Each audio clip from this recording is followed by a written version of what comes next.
ahead and get started. I'm going to go ahead and call the meeting to order. Our first order of business tonight is going to be that if you notice, our president and vice president both could not attend tonight, so you will need to elect among yourselves someone to chair the meeting this evening, and Ms. St. John has volunteered to do so.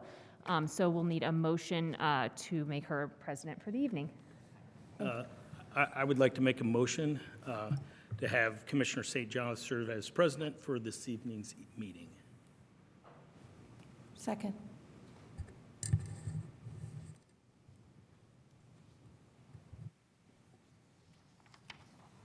Ballard. Burrell. Yes.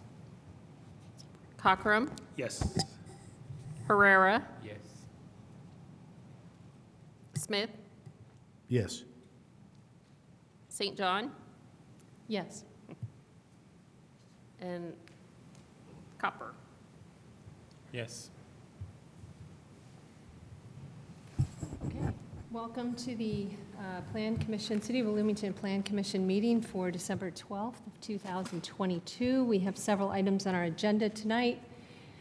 We have minutes to approve. We have a continued petition. We have a consent agenda item and a petition for a full hearing. Do we need to formally call roll, or has that been covered in the vote? I think we should go ahead and call roll. Okay. Enright Randolph. Here. Ballard. Here. Burrell. Here. Cockrum. Here. Herrera. Smith. Here. St. John. Yes. Copper. Here.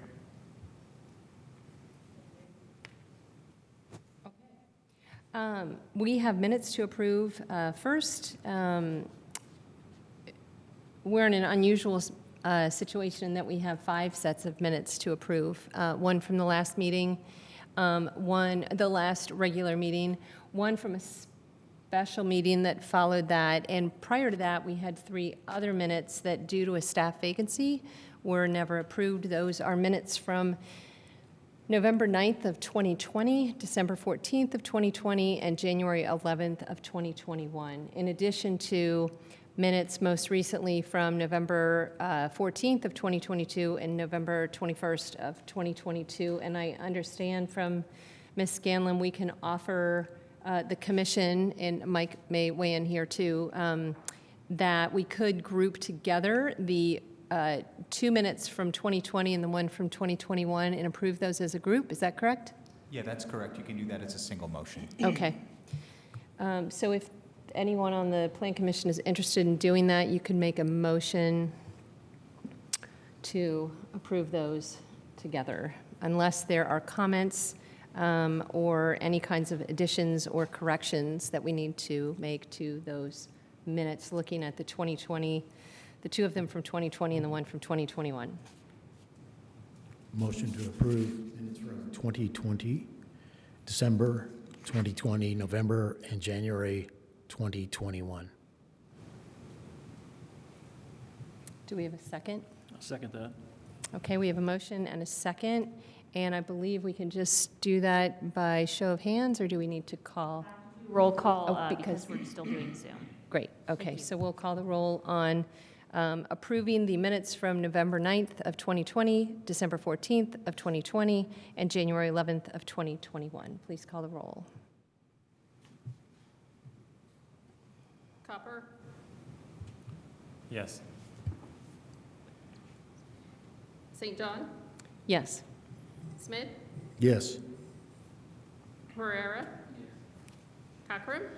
Yes. Burrell. Yes. And Ballard. Yes.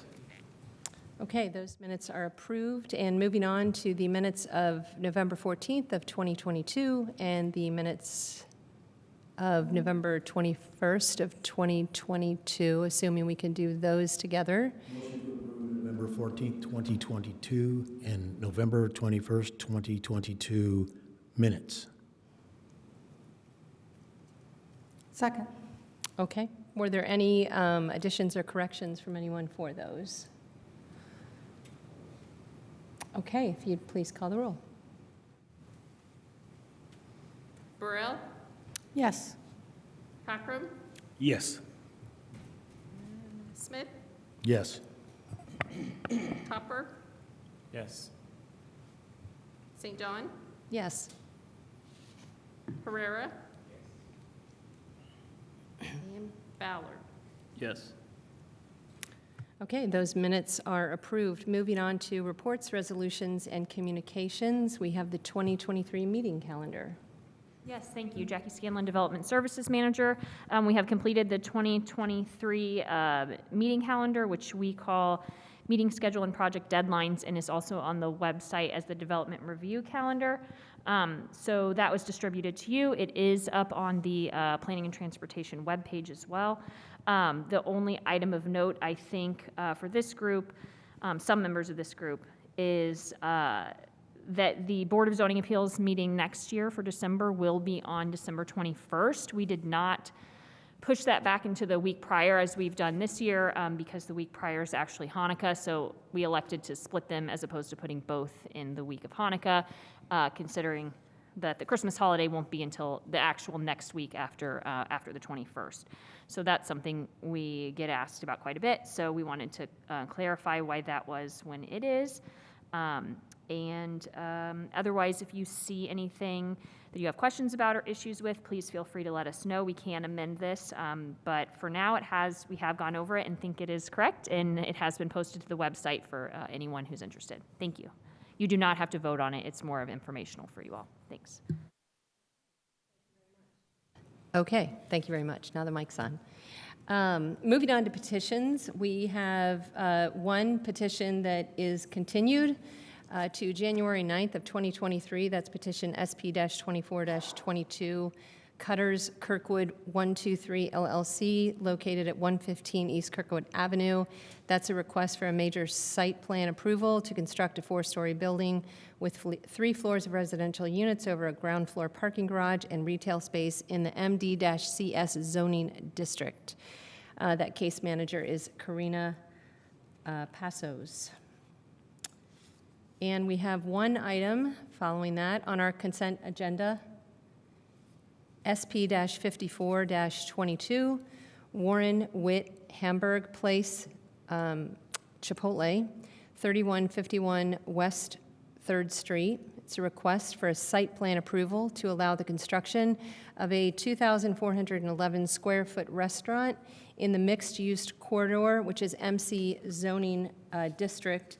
For those of you not familiar with this type of consent item, this is where items end up if they sort of like meet the letter of the law and staff has no concerns about it. It's deemed to be non-controversial and not in need of a full hearing.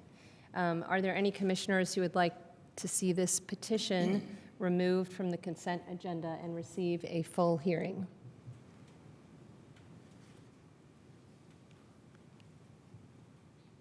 Okay, seeing none, is there any public comment on the consent agenda? And if you are with us online, please signify your desire to participate by messaging Ms. Scanlon as the host of the Zoom meeting, or going to the section that has the hand button. I can't remember where that is, but it's... There is nobody currently in the There's Zoom, no one there. so- Okay, so... Okay. We're good to just move on from that think then? so, Okay, yes. so back to the commission for a motion on the consent agenda.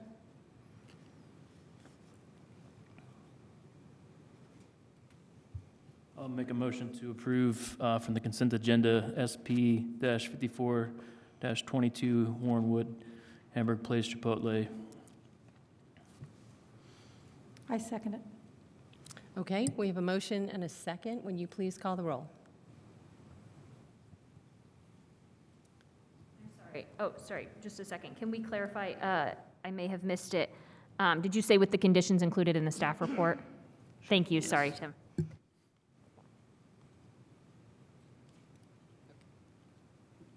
Ballard. Yes. Burrell. Yes.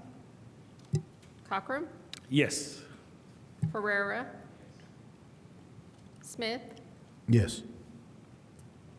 St. John, Yes. and Copper. Yes. Okay, SP-54-22 is approved 8-0. So we have one petition tonight for a full hearing.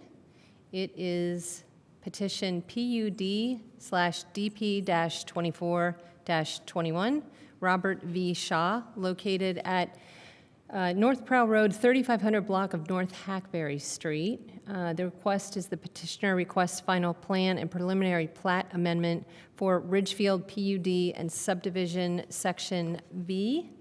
And the case manager is Jackie Scanlon. Great, thank you so much. Okay, let's see here. All right, so this, you may remember from last year, us discussing this petition when it was first filed. We have been working with the petitioner since that time to have the petition materials brought up to the point where we're able to review them and present them to you. Ridgefield originally is a plan unit development from the early 90s, 1994, and the petitioner received plan unit development final plan, which is basically like the site plan for this area, and preliminary plat approval for Section 5 in 2008. So you can see, again, this is located off of North Prow. The remaining portion is 8.57 acres. Again, it's part of the Ridgefield Plan Unit Development. When we did the large city map zoning update in 2019-2020, we left this as a plan unit development so that we could continue to work with the petitioner on finishing this portion. As you know, we obviously expired over 100 plan unit developments. This one's quite old, but the petitioner was working with us at the time toward fixing it. So that is why it is still a PUD, even though it's unfinished. So we're looking forward to having it finished, and then it could potentially be rezoned once it's completely built out.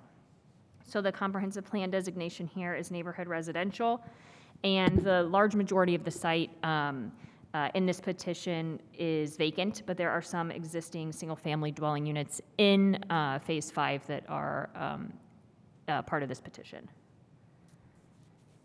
So it's a new final plan. As I said, there was a final plan approved for this area in 2008. Some of Section 5 has been built, but not all, and so that final plan has expired, so they need a new one. This case has been in enforcement for a number of years with the department, again, working with the petitioner to try to figure out a way to get this finished. Some time ago, the required grading permit and public improvement permit bonds here expired. And so about in 2019, we were contacted by some members, probably actually starting a couple years earlier, but at least since 2019, contacted by some residents here about city services and what they could do to get them. You may or may not know that city services such as trash and snow removal are offered once streets become part of the city, once they become a city street. So these streets can't become city streets until they're completed to our standards, and then the Board of Public Works can take them in. So this has been on our radar for a while, trying to figure this out. So a grading permit needs to be issued for this site in order for the work to be finished. But because this is in a plan unit development, you can't issue a grading permit unless you have an approved final plan. Their final plan has been expired for some time, so they can't really technically do any work here until this petition that you're hearing tonight is resolved. So we are here, the petitioner is here to talk about those final plan issues, and then also to replat the portion that only received that received primary plat approval and not secondary plat approval. So as you'll recall, plats go through two stages where they have the primary, or used to be called preliminary plat. That's the idea of what will go there. And then there's a secondary plat, or used to be called a final plat, that actually creates the lots, and that's what gets recorded. So in this image here, those areas, those lots that are grayed out at the top, those went through the full platting process and they exist. Some of those have homes on them, they've been sold, they're owned by other people. The areas in the white, those never went through the second phase, second part of the process, so that plat was expired. So they need to start that process over. So that's the second part of what you're doing, what they're asking for here. So for the final plan, as we've been talking to the petitioner, they want to make a few changes to what they got originally approved in 2008. One of which is amending a tree preservation area, which we'll look at in a little bit. That's the darker gray along the bottom here. Amending that area, amending some of the existing landscaping that was approved, landscaping plan that was approved. We need to confirm and have them finish installing some detention that was originally planned in the lots that are already platted. And then some of the conditions that at least one of the conditions that was put on in 2008, they would like to change. And then the second thing that I mentioned was the platting. So those white lots here, those were never created, and so that doing the primary plat here tonight allows for them to be able to go through the second part of the process, create those lots so that they can be built upon and sold. They would like to reduce the number of lots. I believe it's by 6. They've done some reconfiguration here from the original plat that was shown in 2008. So it's a little confusing, so I'm just going to say this again. This is all Section 5, everything you see here. Those areas with the yellow around it and that are grayed out at the top, that's already been platted. Those exist. Many of them have been sold, and those roadways have been built. The area circled or outlined in green is nothing's there yet. It's totally vacant. Once built, then it will connect the portion that has access off of Prow to another phase of Ridgefield that is immediately to the northeast of here. So this will allow vehicular connection all the way through from existing Ridgefield to the east to Prow Road. As I mentioned, and you saw in the packet, there is a detention pond facility built, in the plans, and this was also in the 2008 plans. The petitioner's representative has been working with City of Bloomington Utilities to get comments on that because the pond is kind of halfway built at this point about what needs to be done there to correct that so that it can provide for some stormwater here for the whole project. And so that is something that we will be requiring if these petitions are approved.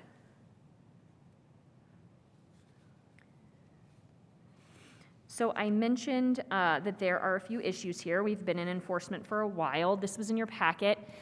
This is a site inspection that was done, I believe, in 2020 by members of Planning and Transportation staff at that time. And they basically went out with the approved plan to see what was built and what wasn't. This is of note now because it is similar to the landscape plan that the petitioner has submitted with this petition, which is part of the final plan. And there are some issues I think that they made an effort to note the trees that were missing, but we need it to sync up. This plan indicates some areas where trees are missing that hasn't been brought forward onto the new plan. And so we want to be able to present to you what actually will be, preserved here or planted. And so that includes the street trees. It includes the buffer that you can see on the north end. That's a buffer from Meadows Hospital to the north. Those are all privately owned properties now. So had the developer written into the contracts when those properties were sold that there's a buffer there and you have to maintain the trees, that may have been something that could have been done. At this point, we don't know if that was done. There is no way really for us as an enforcement team to go on site to those privately owned properties and say, oh, you're 2 white pines less than you should be. So we need those things to come off of the plan, the unrealistic things that aren't actually going to be done, so that when this is finally done, when enforcement staff goes out to issue a final occupancy, we're looking at a realistic plan of what's going to happen here. So as I mentioned before, technically there shouldn't be any work happening here because they don't have a grading permit, they don't have an public improvements bond. However, we have been as a city working with the developer in the last couple of months because there are a number of public improvement issues related to the sidewalks and ramps that exist on the site. So the petitioner was made aware of those when this report was done. There was also a report done about the ramps and sidewalks. And earlier this year, he decided to start working on those and ripped out a bunch of ramps in this neighborhood. So you can imagine that we have been getting a number of complaints about that because then those sidewalks are not navigable for everyone who lives in this area now. So the engineering department has been working with him. Some plans were submitted on the 28th of November, and I believe we got comments back to him last week. So working with him to be able to approve those plans so that work can be finished as soon as possible, and those public facilities can be brought up to standards that would then be able to be brought into the city street network at some time in the future. So these are all kind of parallel paths where we're working toward making this site usable not only to meet our standards for the city, but usable for those people who are already living there and have been living in this kind of half-construction site for some time. So this is the landscape plan that I referenced that they submitted. So for example, these trees along here to the north, if the petitioner, and these trees here on the east as well, is submitting that those are there and, can submit that those will stay in perpetuity, that's fine. But otherwise, we need those types of things to come out. And that's something that you'll have to think about. I mean, obviously, those were required for a reason when the development was first built, but there may not be anything we can do at this point to make sure that those are done. Additionally, some of the kind of freestanding trees that were supposed to be kept as specimen trees are gone. So just wanting to verify that that's all accurate. And then I think one other issue we wanted to raise for you is the tree preservation area. So you can see on the original plan here, a large tree preservation area at the south end of these lots, so from lot 40 to 33. So it was supposed to be preserving what was there, but also planting new, and there is a note on the plan about what that would be. Some things have changed since this was first approved in 2008, and we asked the petitioner, just from doing site visits when we first started working on this a few years ago, to basically survey this southern line so we can see how much of this area north of the high school is part of their property and would be part of this preservation area. And are they actually going to be able to plant trees here if the high school is currently maintaining this, as some sort of buffer of their own where they're mowing these areas, because they are mowed here on the north side of this fence. So when you look at this plan, the dotted line with the X's is the fence that runs along the athletic fields for the high school, and then the northern line is the property line. So you can see that there will be some kind of areas here. They meet down here, the property line and the fence to the west, and then there will be some areas that we just want to make sure that we understand what the plan is. They have, I believe, and the petitioner can confirm, but the actual square footage or acreage of that preservation area, I believe, is being preserved. It's just being amended. The shape is being changed. So instead of those properties along the southern end having large preserved backyards, they'll be slightly smaller, and then there will be a preservation area here at the corner of the property, of the larger property as well. There's also a pedestrian easement that goes from the proposed road to the school property.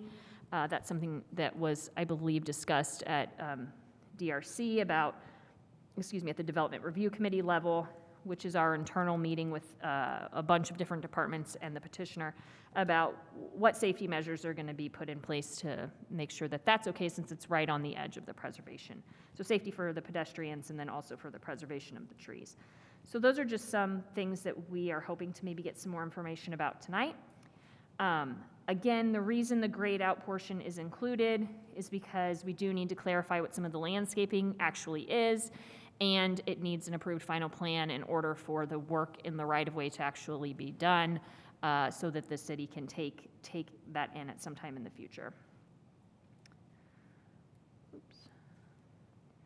So at this point, I think the outstanding issues, this is the first of 2 hearings, so you'll see it again in January, are, asking the petitioner to make those landscaping corrections. I'm sure that that's something that they'll be willing to do.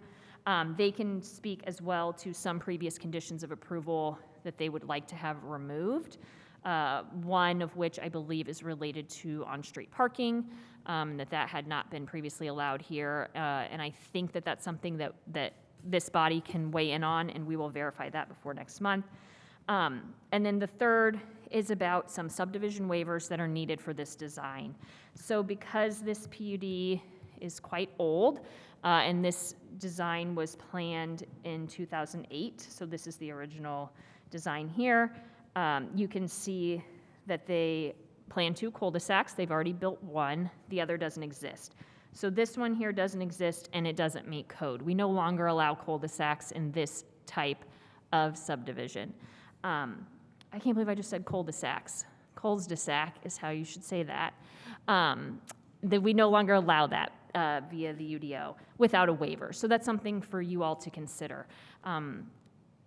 The reason to leave that out as a design element would be to increase connectivity, of course, is probably the main reason. That isn't going to happen here either way, whether you put a cul-de-sac here or not. There's nowhere really to connect to if you turned this into a through street.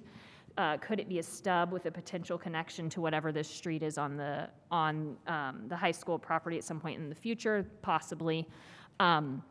Another issue for us as the city is that maintenance of cul-de-sac is difficult, and that includes snow removal. We get a lot of complaints consistently over the years from the Department of Public Works, and which is one of the reasons why they're not allowed, outside of a planning reason, is that they are difficult to maintain. Where do you push the snow on a cul-de-sac that you're not blocking someone's driveway? So we are requesting that it be taken out, be redesigned so that it's not needed. Additionally, there's a small sort of island here in the southwest portion. I can zoom in, sorry. And it's called an eyebrow here. That is also not allowed by code. The reason to put it in, I mean, you can tell just by looking at kind of the angles of these lots here, is that without it, you wouldn't get these 4 lots. You'd get less. So it allows for a bump out to allow for more buildable lots, which is a fine reason. I mean, we want more housing. We just also would like more consistent road design. Again, it's a maintenance issue. Getting in there to plow or having the right type of equipment to keep these clear is not something that is easy for the Public Works Department to take care of. So those issues we will ask you to think about and discuss. Both of those things you can waive and let them do this design. And if you choose not to, that would probably be something we should let them know this month so that they can work on it for next month.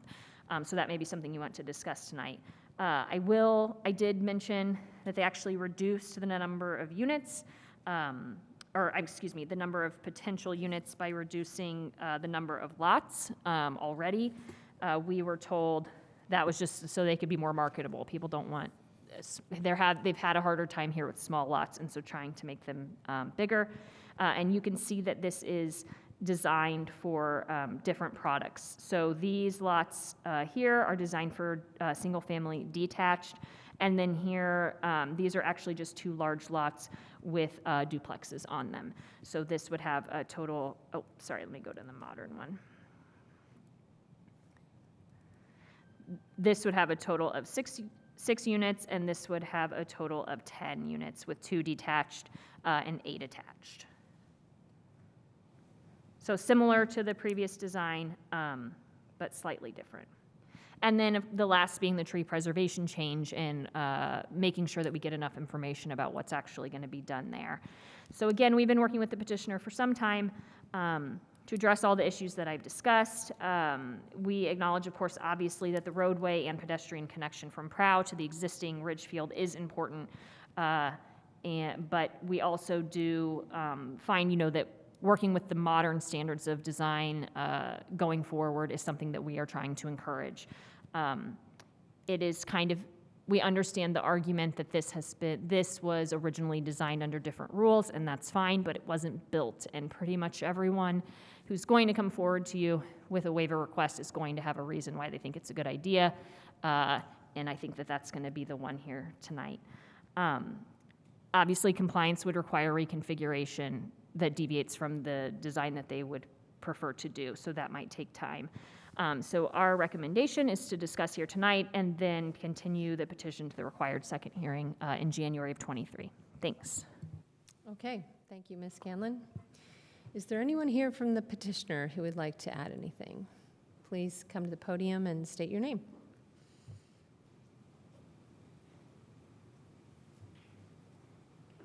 Good evening. I'm Bill Riggert with Bledsoe Cooper James, and tonight with me is Bob Shaw, who's the developer of this subdivision, or the final section, 2 phases of the Ridgefield subdivision. Jackie, thanks for presenting it for us. The subdivision plans that were presented tonight are similar to the plans that were presented in 2008 before the housing market crash. And that's part of the reason why it was never built out the way it was originally designed. And to make the subdivision work the way it was designed, we really need to have a couple waivers from standards in order to continue the development. And what our plans include, our revised plans, it has a reduction in the number of single-family sites by 8. And the purpose for that was to get a little bit wider lots. Evidently, the folks that Bob has built homes for have asked for additional property, larger lots, and he sees that to widen the lots will be an improvement for the potential homes that he could build. We have a revision to the shape of the tree preservation area that Jackie mentioned. And the purpose for that, too, is to allow larger lots on that southern edge that borders the Bloomington South or Bloomington North campus. It is 0.8 acres in its overall area. We maintained that. The existing trees that are in there probably are like black locust and other, I can't think of the term, but trees and plantings we really don't want and the city won't allow, invasives. So we're proposing to change the shape and then supplement that tree preservation area with additional trees that are native and on our accepted list of trees. We've added a sidewalk around the cul-de-sac and the eyebrow to add connectivity within the subdivision. And then we are widening the roads from 20-foot pavement to 28 to allow on-street parking on one side. The current subdivision with the 20-foot roads is providing or is problematic for the people living there because they have no place for overflow parking if they have guests. So the idea would be to then have wider pavement and allow parking on one side. So those are really the only changes we've made to the plan that was submitted in 2008. Now, let's see. With regard to the road design, we want to maintain the proposed road alignment with the 50-foot right-of-way as well as the eyebrow and cul-de-sac as originally designed to maintain access to the proposed lots on the southwest. Those were single-family residential on the eyebrow area. And then the proposed on the southeast, which are condominiums. And without the cul-de-sac, we won't be able to access each of the units without extremely long driveways. And then just one comment. I'm from Milwaukee and grew up in a neighborhood that had cul-de-sacs, and they never seemed to have problems plowing snow. Now, also, when you plow snow, you cover the driveways. That's just part of snow plowing. It on my house on Woodlawn Avenue, the alley that serves as our driveway gets plowed shut after each snowfall, and we shovel that out. So I don't really understand the issue with snow removal as a reason why cul-de-sacs shouldn't exist. So anyways, just a comment from experience of many years of snow shoveling. So we would like to see that continue.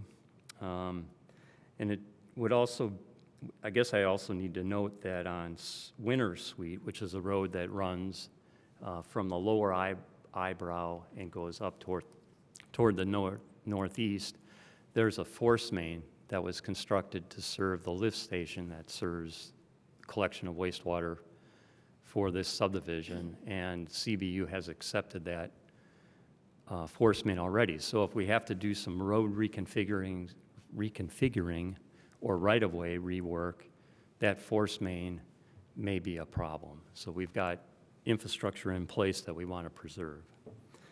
And then I guess as a result of those factors, we'd like to seek waivers for the eyebrow and the cul-de-sac to allow us to have them per the original design. Let's see. With regard to the environmental concerns and tree preservation, we've modified the shape, as everyone knows now, but we've preserved that 0.8 acres, and then we propose to supplement it with the right type of plantings to ensure proper density. Let's see. And also, with regard to the landscape plan overall, we'll confirm what trees have been planted, especially on that northern edge with meadows and any other private property areas, so that we're in sync with the plans. So our landscape plan is up to date and in sync with what's in place.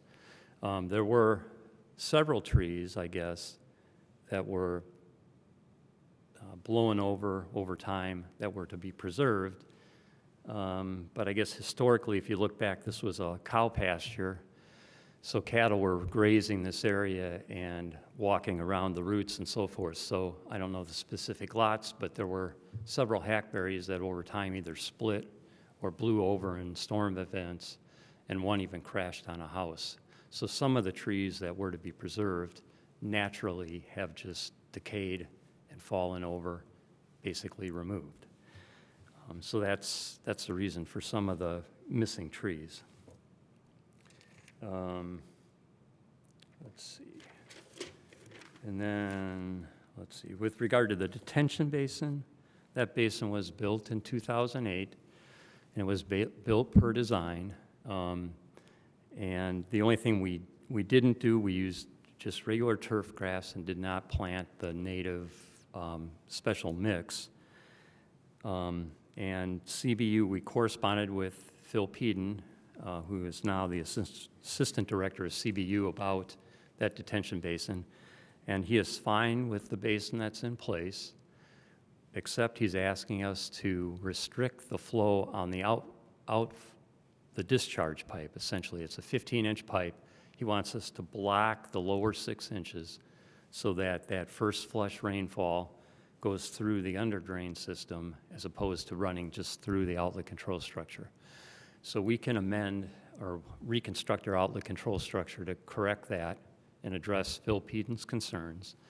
And in addition, he had concern about the functionality of the underdrain. Is it still working properly? So he's asked that it be monitored to make sure that that basin dries within 48 hours after a storm event.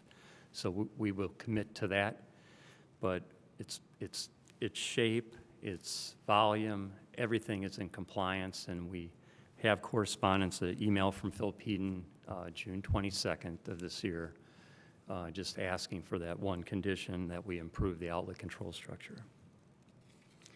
And then with regard to the connectivity between our subdivision and Bloomington High School's North's campus, where we have the path shown in the wrong location. We wanted it to run more through that southeast portion that we extended. We had it on the edge, but it should be inbound we'll detail it and assure that it's, let's see.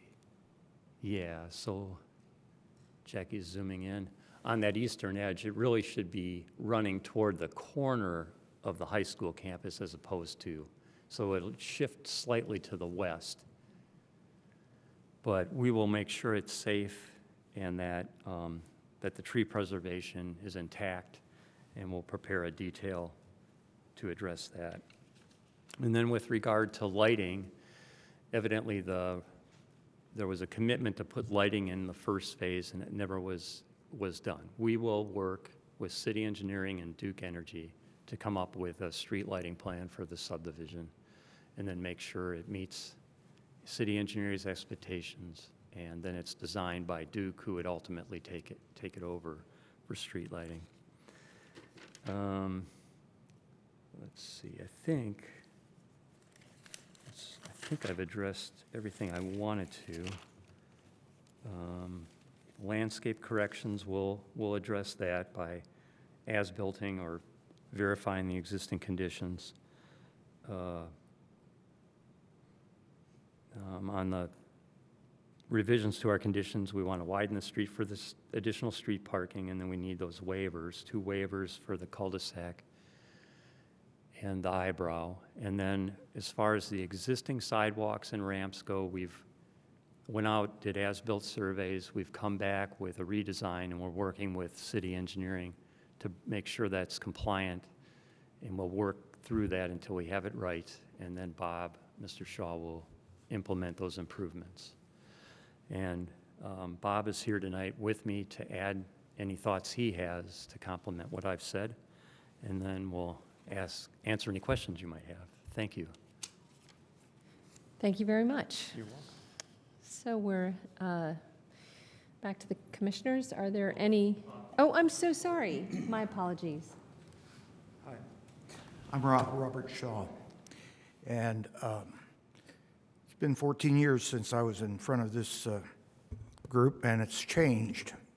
I don't think any of the group from 2008 are here anymore, and the staff has all changed. So for those of you who don't know me, I built a lot of subdivisions.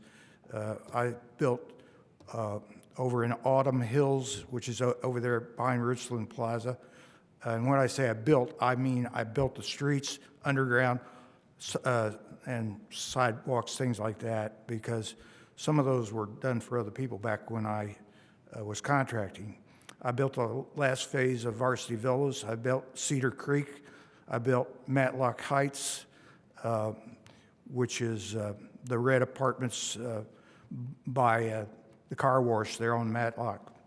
I built Stone Lake, which is a condo development that's I've been building there for 25 years.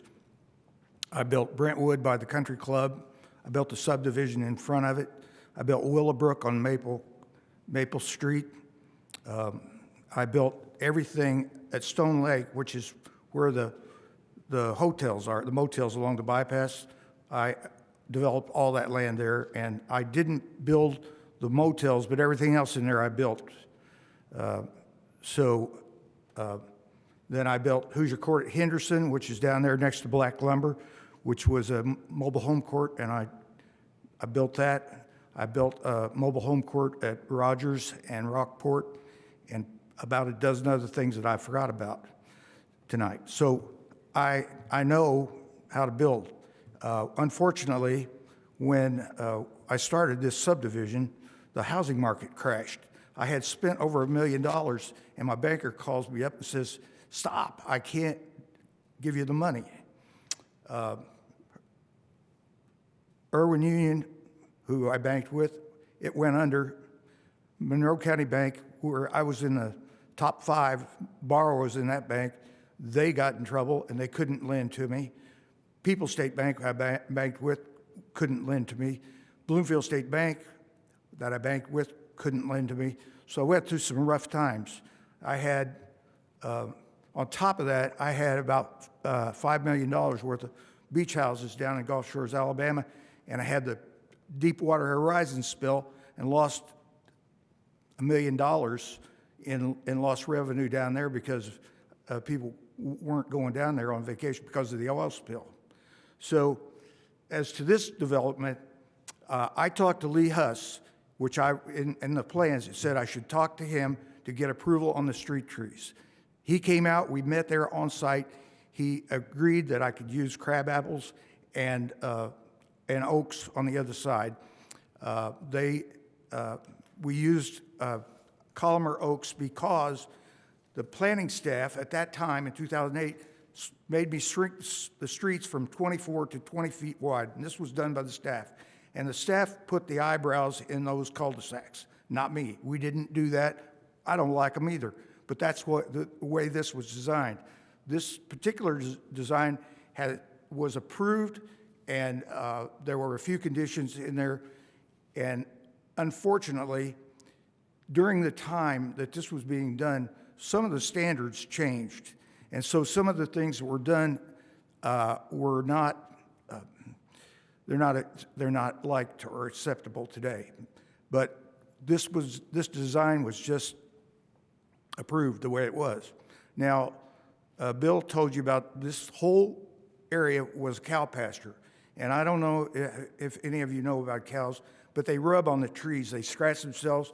They get in the shade of the tree. They walk on the roots. And all these old maples were damaged. And they were hollow trees, and they just were not healthy trees. I had one on lot 2 that was a real tall hackberry, and it fell on a person's new home, and I had to come in and as an emergency and take that tree off of their house and then repair the roof because it was my tree. It was on my lot between lot 1 and lot 2. A number of other trees were taken down by the residents up there because they feared the trees because they were in bad shape. And I took pictures of all these trees that I saw taken down so that I could show the staff that they were dead or dying. The ones along, the other thing I didn't hear mentioned, but I'm hard of hearing, is that Pro Road, and it's not Prow, it's Pro Road, is owned by the county. The county came in and took some trees down that were not my doing, but they have a right. They're in their right of way. And they came up, they said, we're going to take these 2 big maples down here at the entrance to the subdivision. I said, oh, I appreciate it because they're dead, they're hollow. I mean, I took a set of plans and stuck them, Tom Makuta was there, and I stuck them inside the tree. And I said, look, it's completely hollow. Oh, it's got a lot of life in it. Well, the county didn't think so, so they took them down because they were blocking line of sight and they were dead, or they were dying. So we're trying to work this out. But the other thing I want to tell you is that cul-de-sacs are loved by the kids. Up there in the cul-de-sac at the top that's already been built, they have a basketball goal at the edge of the cul-de-sac, and the kids play basketball out there. The little kids ride their bikes because it's a dead-end street, and so the parents feel like it's safe for them to do that, and it has proved to be that. So having that cul-de-sac, while it may cause a snowplow driver to have a little trouble, it's a good thing, and it's all been graded and planned for that particular design. I'd just like to finish it. In looking at the drawing, you'll see there's 3 cul-de-sacs already been built. So what's the harm in having one more cul-de-sac to finish this out? The other thing is they've required me to change from roll curb to square curb. And they say that's easier to maintain. But the thing that people forget is the reason why roll curb was built in the first place. It costs more money because it takes more concrete. But the reason why that was done is so you could put a driveway at any point along that, and you don't have to tear out curbs to get in to build a driveway. And the other thing is the snow plows, instead of hitting a curb, a square curb, where they tend to do damage and will knock those down, on a roll curb, the end of the blade will just ride up and it won't cause any harm. So I haven't argued with them about the square curbs. If that's what they want, I'm going to do it. But I just wanted to bring out that there was a reason for these things. Do you have any questions? Thank you, Mr. Shaw. We will get to the commissioners now and see if they have any questions for you. Thank you. Okay, are there any questions from the commissioners for either staff or for the petitioner?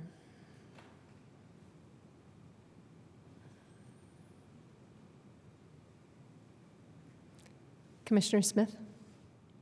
Thank you. I don't know much about building curbs and all, but I wonder, the area where the eyebrow is, first of all, is there parking allowed around there? And then second of all, is a plow able to get around there? May I respond? Yeah. Sure. Yeah, well, there wouldn't be room for parking on the eyebrow with the center landscape area.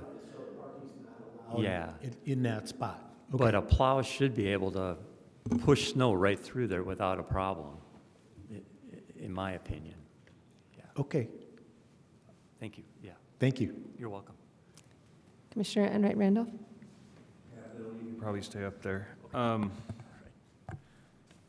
guess it was mentioned during the staff report, so I think it's a fair question to give you a chance to address it. They were talking about eliminating the cul-de-sac, so like, not to put you on the spot, but if you had to reconfigure that design, what are they asking? I guess what we're looking at now, what's being proposed for you to give up to reconfigure that design and eliminate the cul-de-sac. I feel like it's a fair question. So maybe if we look at the eyebrow cul-de-sac, we could lose roughly 3 lots just without mapping it out properly, because you wouldn't be able to access. It's really like a pie shape, so it's very difficult to maintain the I think we're supposed to have a 50-foot width minimum along that right-of-way edge. So if we essentially made a 90-degree turn, and pull all those lines forward, you can see that you'd end up with maybe a loss of 2 to 3 lots.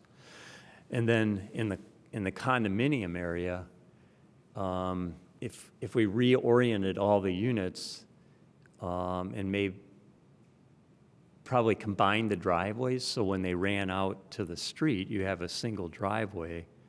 Some of those driveways could be 100 or more feet long. So that might be a challenge, but there could be some reconfiguring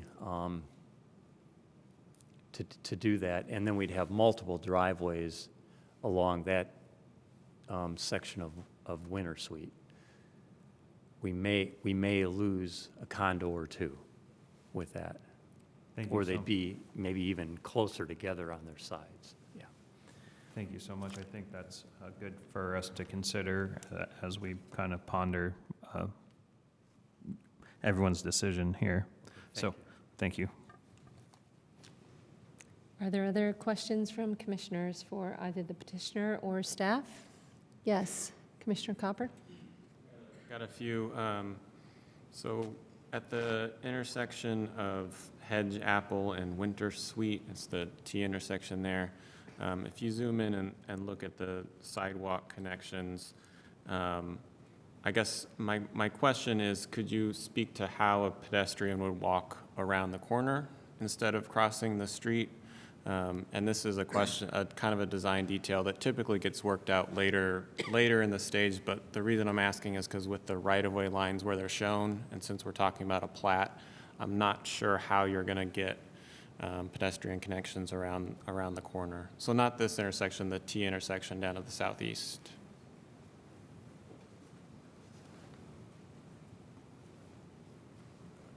Mr. Rigger, did that question make sense, or do you want me to clarify? Sorry, Neil, this one here? That one.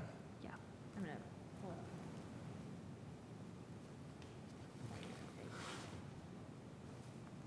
You may already know the answer, I'm just gonna pull it up. You're going to zoom in a little bit. Yeah.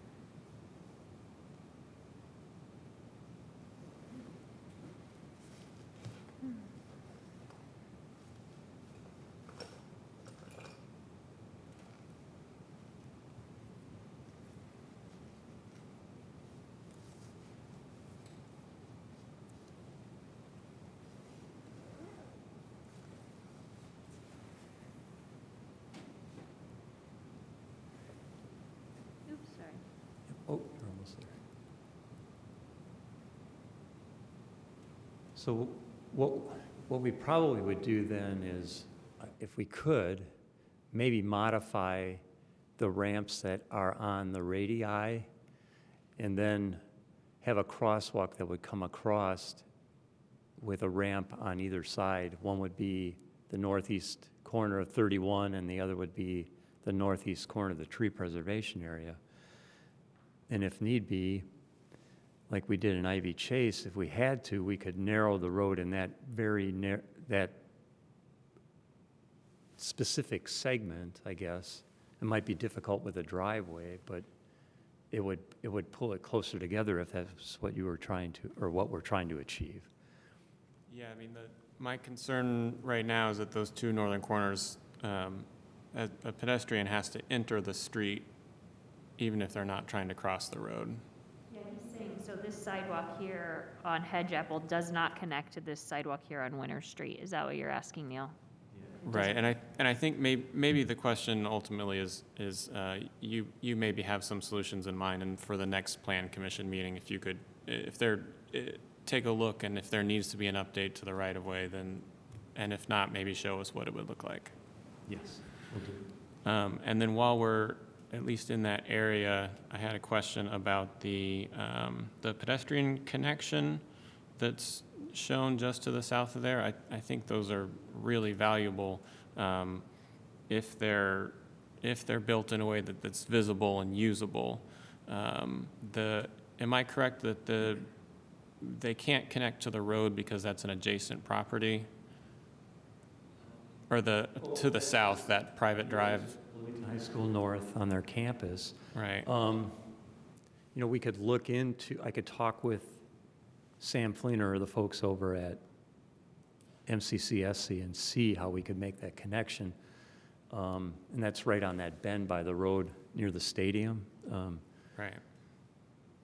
So we could look into that. Ideally, we wanted to position that walk on that kind of lot line between the two portions of the tree preservation area.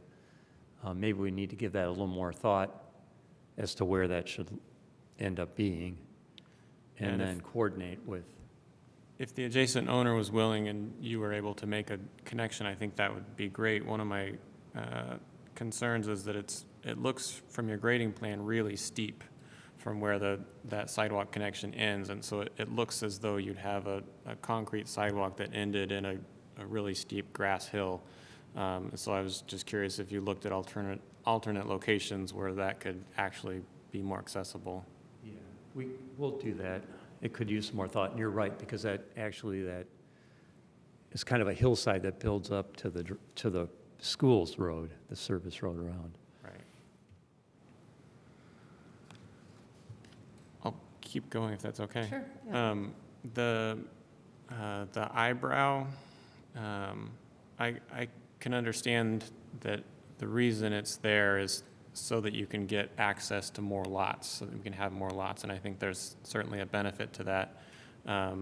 It seems like it kind of operates as it's basically a private driveway that's publicly maintained.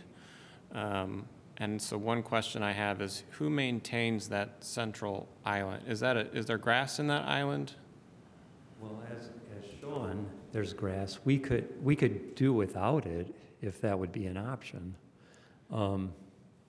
There's an eyebrow up to the north, but it's really just like a half a cul-de-sac, essentially. Mm-hmm. Doesn't necessarily need to have that island. Now I'm going to forget what your first question was. Yes, it's there to make sure you have more access to driveways, but the maintenance of that would probably have to be part of the homeowners association, just like the maintenance of the detention basin. Okay. I guess at that intersection, for like street design purposes, is that a curve in the road, or is that an intersection? Regardless of the name of the streets, but. I would call it a curve in the road. Okay. Aside from making it an absolute right angle, it's a curve, yes. Okay. I mean, if it's a curve, there's of course different criteria that it's going to would need to meet.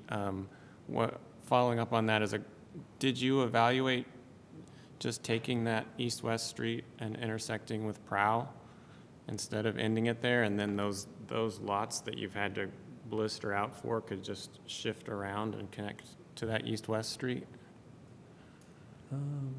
Well, I'm looking at it right now, and that square over on Prow Road, that's a lift station. Right. So it's pretty well, cast in concrete. And I don't know if we could fit a road in to the south of it and make a connection to Prow. I didn't look at it. I didn't really have to talk with Mr. Shaw to make sure that would be feasible. And then we'd have to get I don't even know if the county would give us a street cut. Sure. But no, we didn't look at that, Neil. Okay. That's my last question for now. Thank you. Thank you. Anyone else from the commissioners? Commissioner Burrell. My question is to staff on the Eyebrow Island. That is here because of the 2008 approved plat? Or can it be removed? Or, I mean, it seems like it seems like the city doesn't want it, they don't want it, so. Yeah, it's interesting to hear him say he doesn't want it either, because we don't want it, so Yeah. it'd be great to have it removed. Can that, I mean, it seems like something easy to be removed that everybody's in agreement? Right, so the issue, and Mr. Rigger could probably, the issue is that they would have to change this reconfiguration of lots in this corner, because the 4 entrances you get there now, they wouldn't be able to get. And Mr. Rigger pointed out that there's a 50-foot lot width, but really, and I tried to cover this in the report, but it's kind of awkward. In the PUD, it says typically 50 feet, and there are a number of lots in this PUD that don't meet 50 feet, and there was a determination made at some time that as long as the majority were 50 feet, that they would allow, for design purposes, for some to be less. So yeah, we would prefer to see it designed without that, and so yes, if they would too, that would be great. I guess my question goes to Mr. Riggert then, on the Eyebrow Island. I mean, is that something that you, the petitioner, would like to see it go? Well, I think we'd like to have the eyebrow. You'd like to have the eyebrow but not the island? And we could leave the island there. It really doesn't matter to us. You like the configuration of the lots as is? Yes, that's correct, yeah. Okay.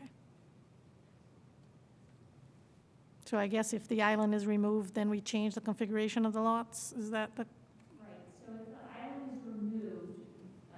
Then, like as Neil has kind of alluded to, there are design standards that the city has about road design. So, when someone's building a new road, you can't just have like a little bulb bump out in the middle so that you can have a few extra lots wherever you might choose. So I think the idea would be, and Mr. Rigger can correct me if I'm wrong, that once that comes out, then they have to redesign that corner to the city standards, and that tightens it up and means you have less lot entrance available. Is that That would be problematic. problematic? To maximize the number of. Okay, so leave the bubble. Yeah, we'd like to really duplicate what was done to the north. Yeah, I'm just trying to Yeah. understand, because Sure. I grabbed from both of you that it's not ideal, but yet, okay.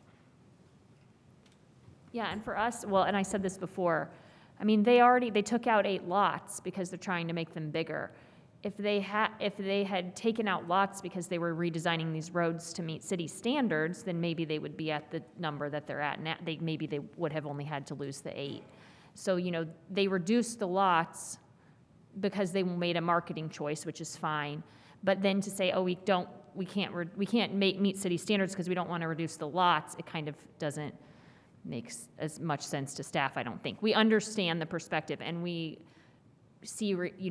understand that you guys may give them the waivers. We are just internally really trying for any subdivisions that come forward to have them meet as much of the code as possible. We saw that with Ivy Chase. It's hard with these old ones. That's why we I think, are doing a better job now than we were doing 14 years ago of telling people, develop within the window of what's allowed by code, otherwise you're expired and you have to start over, because then we're having these discussions where they kind of feel, almost illogical in some way, because this was designed, 14 years ago under a completely different set of rules, and then you all have to decide, are we going to let them, okay, there's just this last one, because it makes sense in the area, or we're going to hold them to new standards and they feel like they shouldn't be. So it's just an awkward situation. Thank you. Thank you, Commissioner Burrell. Any other comments, questions from the commission? Yes, Commissioner.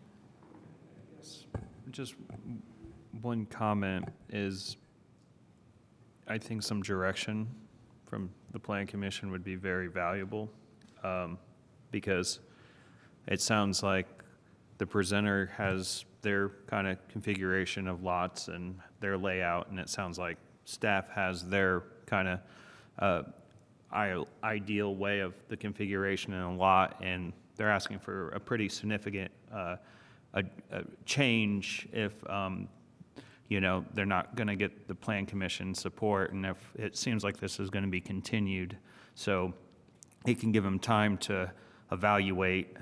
If anyone wants to maybe kind of give some direction, I'm a non-voting member, so obviously the way I feel about it's not that substantial to give them sound direction, but I think some direction would be helpful so they know what to anticipate, and if everyone's like, hey, let's reconfigure the lots, then that gives them to something to go on, or if you're like, I feel like, due to this being one of the final phases of this old subdivision from 2008, then maybe you're more amenable to support the waiver requests, but I think some direction would be very helpful.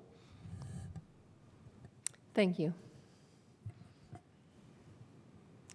Any other comments, questions from the Plan Commission? So I just have one question for staff to just clarify. There's a required second hearing, or we could vote to not, I'm just looking at what our options are. If someone wants to make a There's a required second motion. hearing for the subdivision. Uh-huh. The final plan, technically, you could approve now. Because they're one petition, we're recommending that you see them as one and that they both go in January. I think if there are things you want to see, you can ask them to present those things, to have those ready for January. Along the lines of what Mr. Enright Randolph said, if the majority of you are on the fence about the waivers, maybe they could present you an exhibit of what they could do here, that meets code. And then you would decide in January, okay, this is too much. I think we should give them the waiver, or vice versa, and say, this looks better. Come back in February with a fully fleshed plan and we'll prove it. I think we just, or to be, fair, the reverse is this, the majority of us are happy to issue the waivers, and then making that clear tonight as well, so that they know they don't have to kind of go down that road. I think my opinion would be those are your options. Okay, thank you. Anyone want to weigh in?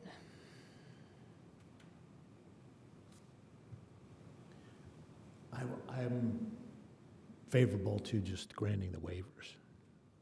That's my thought on it, since it was developed in 2008 under the previous standards, and it seems like it would be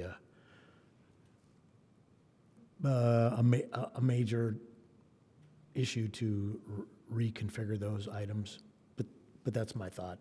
So, and thank you. Anyone else?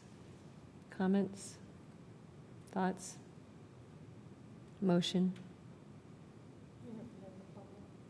I'm sorry? No, we did the public. Is that right? We haven't had a motion yet. No, we do need to go to the public to see if there's anyone here to speak. Oh, Yeah. okay. Oh, that was on the other one. Thank you. That's Yes. right. Thank you very much.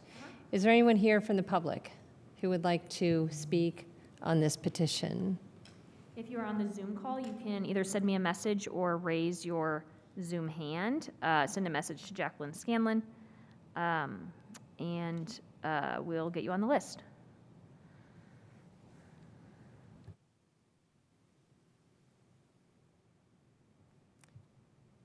Do you have anyone in the meeting? There are people in the meeting Okay, now, so we'll- but no one is indicating that they would like to speak that I've seen thus far.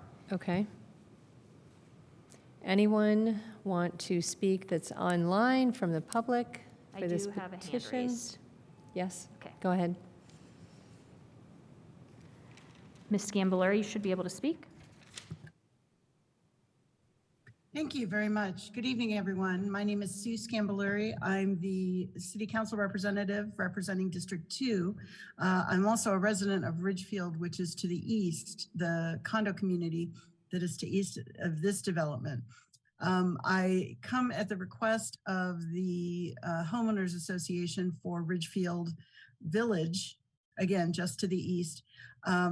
That particular area, that particular neighborhood has invested a great deal of money in remedying drainage issues in the area, and have asked that I express concern that this plan certainly take that into account, and that it be designed in a way such that rainwater and runoff and so forth does not interfere with the work that has already been done in Ridgefield Village.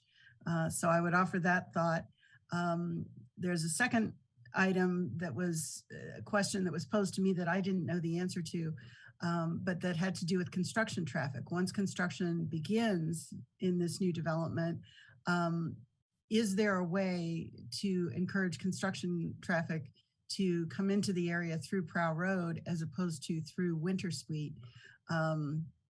Since that may damage some of the roads already in existence. So I would just ask those questions and share those points on behalf of the neighborhood Ridgefield Village. Thank you.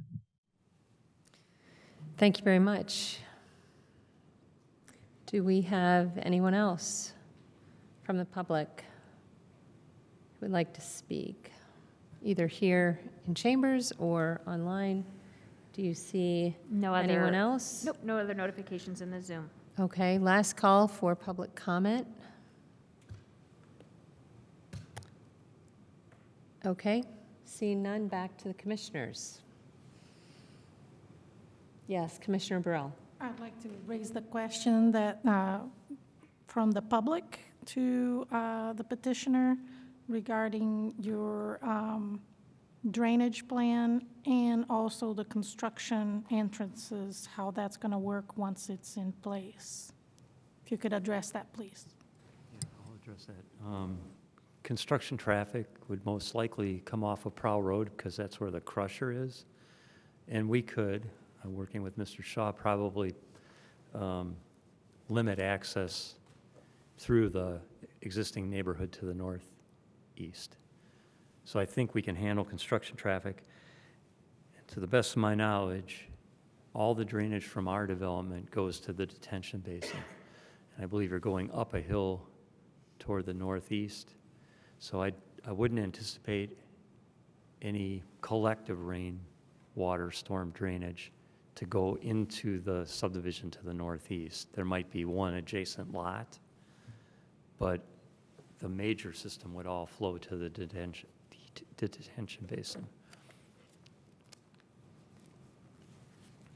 You're welcome. Anyone else from the commission? Comments, questions? Commissioner Cochran? So for the staff, our options on motions, obviously, we could move this to a second hearing, or we could approve the plan, or make a motion to approve the plan with the waivers. So could you kind of explain what the options are? Yeah, you can't approve the waivers tonight. The waivers are associated with the subdivision, and that's required 2 hearings. Sometimes you can waive that second hearing, but they didn't ask for that when they filed, last year. Because I think probably because it's such a big project, just anticipating that we would just do the 2 and have the longer discussion. So what I was saying was that technically the final plan can be approved in 1 hearing, but because it's in a PUD where they're really so intertwined, that it kind of wouldn't make sense to approve the final plan tonight, because then if you do require changes to the subdivision next month, then they won't be in sync anymore. So we will need a motion to continue to the January hearing.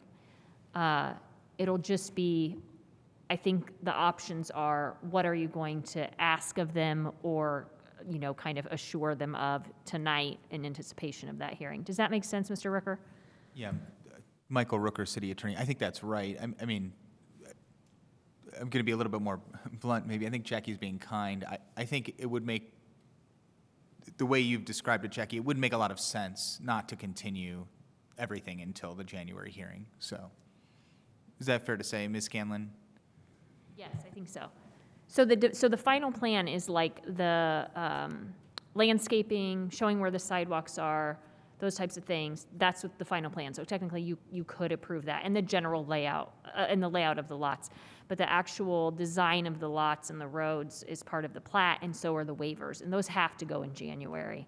So making a motion tonight, it would kind of wouldn't make a lot of sense, to be clear about what you'd be approving.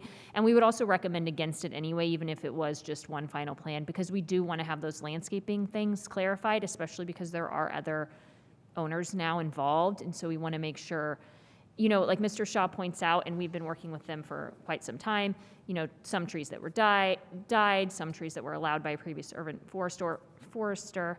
We know all of those things, and we aren't asking for those things to be replaced. That we, some of those ships have sailed. But we still need the plan that they're asking for to be accurate and clear, so that we aren't doing this again later. So those things specifically related to the landscape plan, to the final plan, aren't finished yet. So we would just ask that you continue the whole petition, PUD DP 2421 to January, and then let them know what your expectations are of that. Do you want to see another schematic if they were making the subdivision waiver things compliant, or are the majority of you saying, we're okay with this, but you need to clarify the things that were raised here or raised by staff otherwise? Is that, okay, thank you. Thank you, Ms. Scanlon. Does anyone have a motion, further comments, questions? Just a quick question, I guess. How feasible is this to ask, I guess, Mr. Rigger to be able to come by next month with plans that are compliant under what the city planners are asking for, so we could put them side by side? I guess that's what I'm looking at, is there a way we can get another set of plans, put them side by side, but with what you've proposed in 2008, so we know what the look would be, the layout, like the exact number of lots you're going to lose, that kind of thing? Is that a feasible thing to do in a month? I don't think it's feasible with the holidays. Okay. We'll lose 2 weeks for sure, and I don't know how we'd get it right around that quickly. So honestly, may not be feasible. Okay. Yeah. Thanks for asking.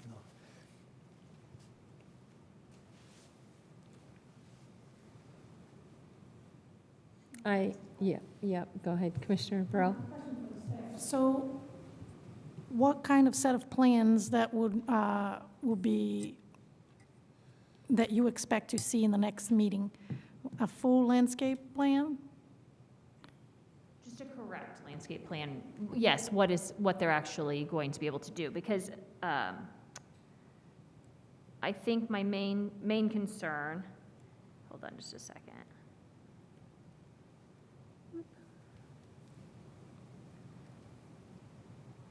Sorry. So, for example, they're still showing all these buffer yards here, but those are privately owned properties. They don't have any control over that. So maybe they are still there, but based on previous conversations, I don't think that they are. So I want that to be accurate, so that when I'm sending my enforcement staff member out to do final occupancy, they don't come back and say, oh, there's supposed to be 15 trees here and there's 2. And then it's like, this is what got approved. So just making sure, going through this landscape plan again and making sure that this is actually accurate.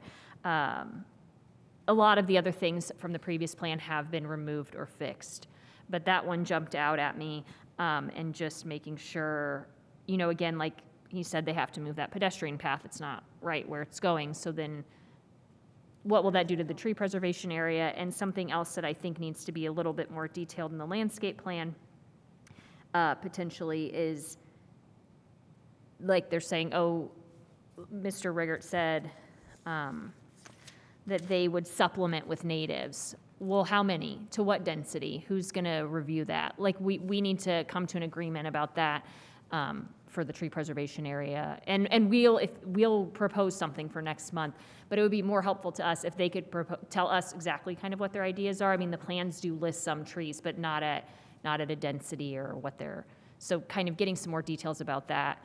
Because it's a site plan, and so we need to know what exactly they're planning to put here. What is existing and what is Right. proposed. Yep.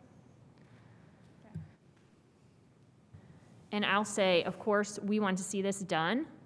It's been on the agenda, and like everyone gives me a hard time about it for over a year, but I want it to be done right. And I don't feel comfortable always with the idea that just because something's really old, we need to just like let it go. But maybe sometimes we do, and that's just like a personal thing. So, if commissioners would feel more comfortable with an exhibit showing that meeting code just is not possible here, you could continue it to February. We could give more time. I mean, the reason we're here now is because we gave a deadline that said we're taking this in December. You can give us new plans, or we're going to recommend denial, because we knew that we needed to keep the ball rolling. So, meaning, I don't think that they're waiting for this approval, like it has to be done on January, in the middle of January. If that's something that the majority of you feels like would make you feel more comfortable about approving the waiver, an extra month from staff's perspective to know that you're making the right decision would be, fine with us or helpful to us. But again, it's totally up to you guys. We understand that it's a awkward situation. Thank you. Looking around, any thoughts, motion? So we can approve it as is now, and then it will come back in January for the rest of the waivers? You just need to continue it to January. Right. Yeah. Oh, but you're recommending. Because the final plan It doesn't make sense. Yeah, right? because in a normal case, a site plan or a final plan can be done in one hearing, but when they're tied with a right. subdivision, it's too Right, enmeshed. right. Or we could continue it to February to allow the petitioner more time and staff as well to review that. Yep. So those are some of the options on the table. Motion to continue the whole thing until January, yeah. To January or February? Well, Do we pick? Yeah. Or Mike, Mr. Rooker? Continue to January, and then if additional time were required from the petitioner to prepare items that the Plan Commission would want to see, it could be continued from January, then again until February with no problem. So unless the petitioner were specifically requesting a continuance all the way to February, I think it's fine just to continue it to January. You haven't lost anything. thank you, Mr. Rooker. So, For clarification, in January, it could be moved to February in a vote next month. Yes, I think that's correct, Jackie, don't you? Oh, sorry, what did you say, Mr. Herrera? So it could be in January if there is the need, or there is a vote to move it to February for more time, it would be also feasible. So if you vote to move it to January, then in January you could vote to move it to February if need be? Yeah. Yes, correct. so Commissioner Smith, you're making a motion to continue The January 9th meeting. PUD-DP-24-21 to the January 9th, 2023 meeting.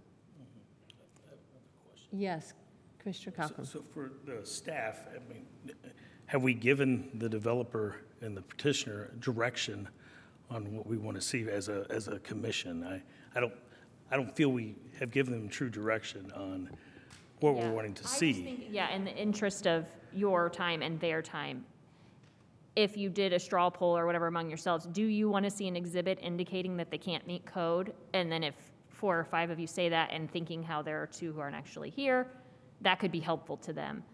You don't have to do that, of course. They can prepare whatever they want before January to try to convince you to, recommend approval. That I would suggest that you give them as much information as you can. That would be just fine.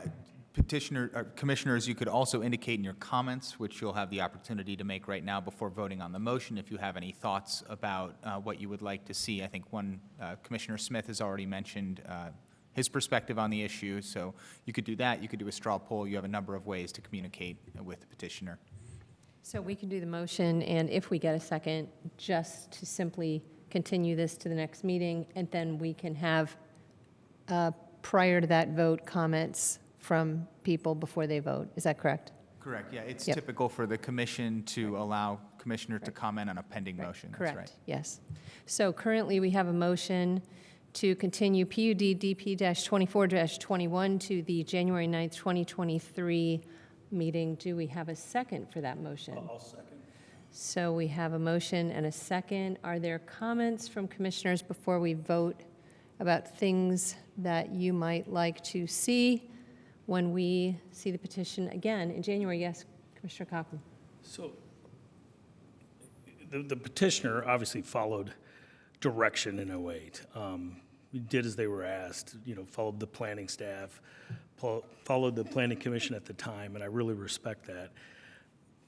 08 was incredibly unfortunate, and 14 years in passing is very unfortunate, but at times I don't even really feel the market's truly recovered yet, and yet it's changed again, even by the time period that you've had it on, that we've gone through this process. Interest rates have gone up and the market's changing again. I would lean towards finishing the project as it was presented and followed in the beginning. It would keep the same feel of what they've already created. And then I would like to see a full plan, so then we could possibly approve it. So that is the direction I would probably head towards. Thank you. Any other comments from commissioners? Yes, Commissioner Copper. For the next meeting, personally, I like seeing a drawing that matches what's proposed in order to feel comfortable with it. So there's been a few things that we've already discussed that might change. One thing that was mentioned was the streets are planned to have parking on one side of the street, but we haven't seen which side of the street, and that has implications on intersection design and geometry, and just making sure, it doesn't have to be fully done, I don't think, but having an idea of what is actually proposed on that street. And then, we've talked a bit about the eyebrow and the cul-de-sac, and I think one thing that might be helpful from the petitioner is to talk about what is the benefit to the public of those items. So I can understand the benefit to getting more lots, which I think is a public benefit, and maybe that's the only one. But is there any other benefit to the public as a whole if the public is going to be maintaining the additional infrastructure for them? On most of our streets, even if you don't personally normally drive on it, it serves as an alternate route, and if something's closed, or for emergency vehicle access, or for utilities that are underground that you never even think about. But on these cul-de-sacs, there's just nothing in there except benefit to those private lots. And I think the benefit to them is like you were saying, that they don't have those shared driveways or really long driveways, but it's shifting that burden from those who benefit to the rest of the city. So talking about what is the benefit to the city as a whole. And then regarding looking at other design options in order to have a compliant plan, I personally support showing us why it's not possible to be compliant. I don't think you have to go all the way through full design. I can look at that area where the cul-de-sac is and say, yeah, how else would you get these lots in here without it? But something to illustrate why it wouldn't be possible to be compliant, I think would be beneficial. Thank you, Commissioner Copper. Anyone else?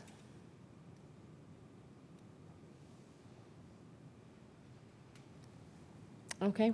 I would add to that, I believe having an accurate landscape plan would be good before the next meeting.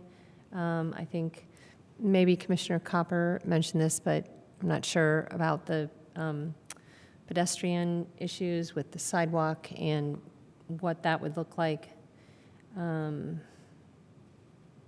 Yeah, I think those are, but I do certainly would like to get this moved forward for the petitioner because so much of it is already built out, and I kind of agree with Commissioner Cochran, let's just, get this done, but just a few more things to work out there. And although it seems like 14 years and it's forever, it's so close to the finish line. If we can just get this done, that would be great. So those are my thoughts.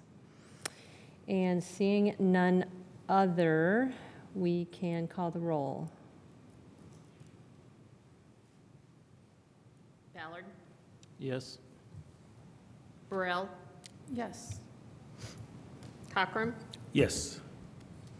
Herrera, Yes. Smith, Yes. St. John, Yes. and Copper. Yes. Okay, that motion passes 7-0. Thank you. That was our final agenda item for the evening. We'll see everyone next month. Enjoy a safe and happy end of the year, and we're adjourned. Thank you. Thank you. Yep, thanks.